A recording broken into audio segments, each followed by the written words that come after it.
We bought into this complete falsehood that at some point you're going to have the courage. At some point you're going to have the confidence, and it's total bullshit, frankly. Are we allowed to swear on this show? Absolutely. Okay.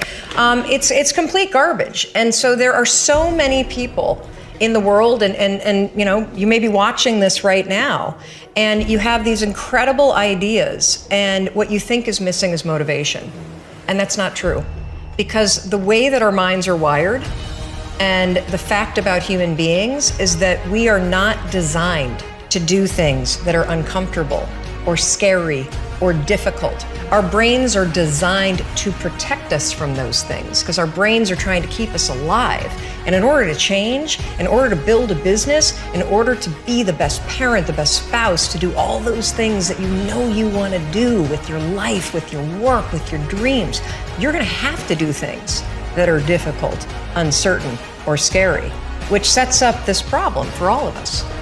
You're never going to feel like it.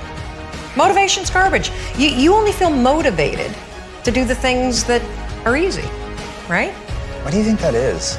Oh, I know exactly why that is. Because I've studied this so much, because for me, one of the hardest things to figure out was, why is it so hard to do the little things that would improve my life?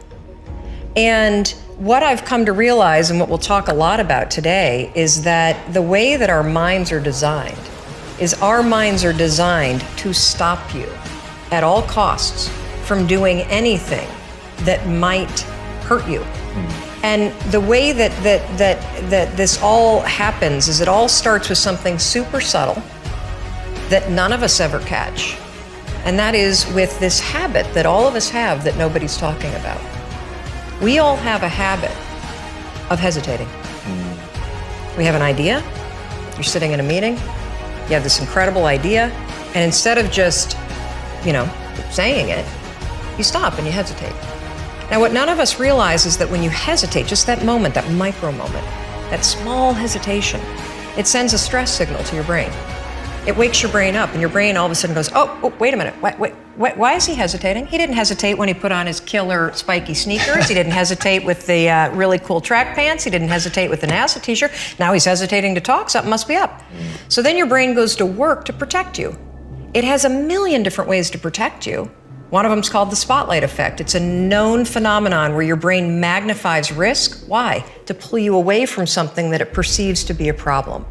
And so you can truly trace every single problem or complaint in your life to silence and hesitation.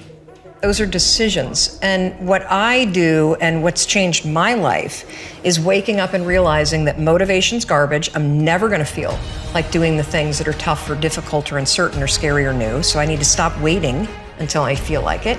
And number two, I am one decision away from a totally different marriage, a totally different life, a totally different job, a totally different income, a totally different relationship with my kids. Not like one decision, I'm divorcing you in the marriage example, but one decision on, you could be having a conversation with your spouse and you feel your emotions rise up, and within a tiny window, those emotions can take over and can impact how your marriage goes. Or you can learn how to take control of that micro moment and make a decision to act in a way that actually shifts your marriage.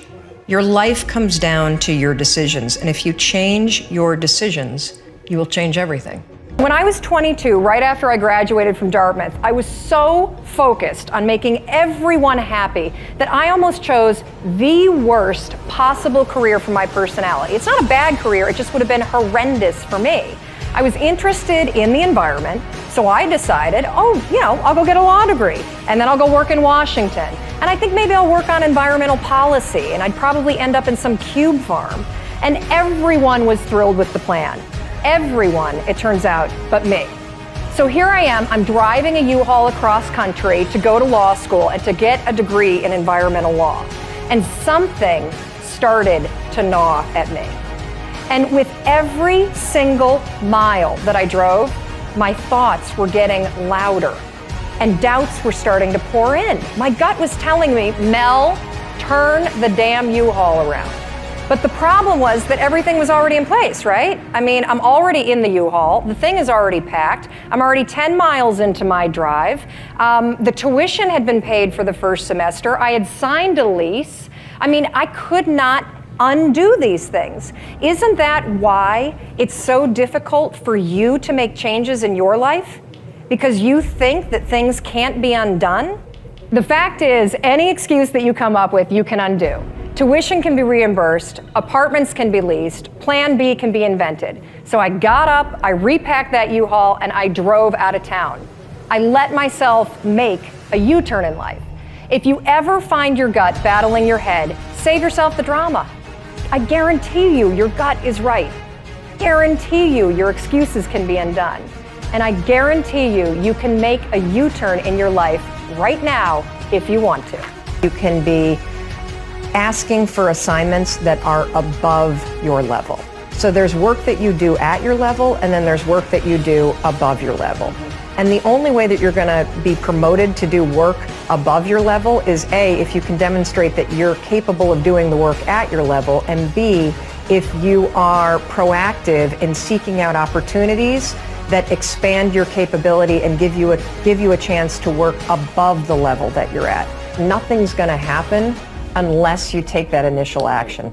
Nothing's going to happen, nothing's going to change unless you put down that pen in the meeting and you sit up and you pay attention and you listen for your opportunity to speak. Nothing's going to happen unless you push yourself to go in and make the ask for that assignment that scares you to death. One night, Chris had gone to bed. I'd been struggling. We still had all the same problems.